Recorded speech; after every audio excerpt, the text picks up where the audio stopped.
In this week's edition of Whiteboard Leadership, I want to talk to you about the way the generations think differently about ministry. There's a new generation that has a different order to how they approach things. And let me just explain the old generation first. In an old generation, we used to say, listen, if you believe, then you're one of us. If you believe what we believe, if you have the doctrine that we have, if you have given your life to Christ, if you believe the Bible's inspired, if you're trusting Christ and Christ alone for your salvation, if doctrinally you line up with us, then you can go to the next level, which is you can belong.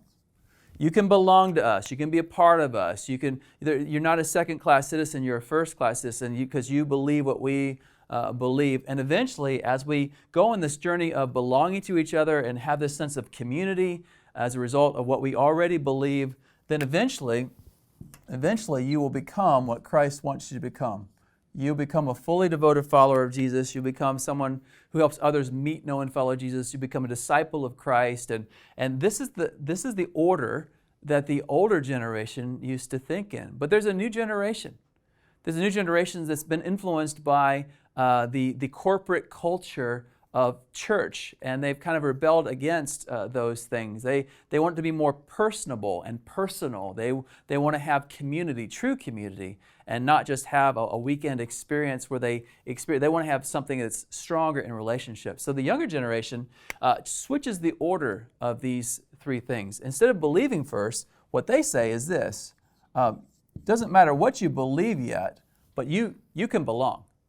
You can belong to us. We're going to invite you in. We're going to accept you as you are. Listen, when you're in a post-Christian culture, there are very few people who already believe what you believe. There's not a context like there used to be where in the media and in the community you would get these biblical references, you get these influences that will drive people toward a Christian faith. And so we need to create something where they can belong first, and then in belonging, they surround themselves with with believers who help them go on the direction of then believing.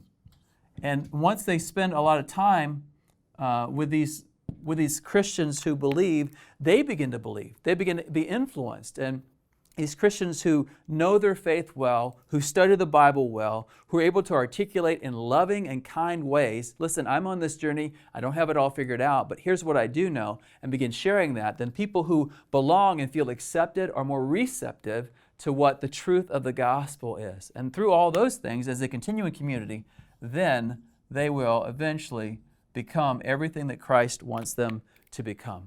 Become faithful followers of Jesus, become devoted followers of Christ.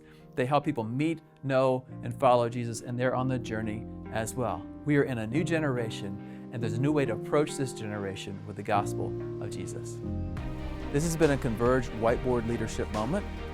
To learn more about Converge or to join us, check out converge.org.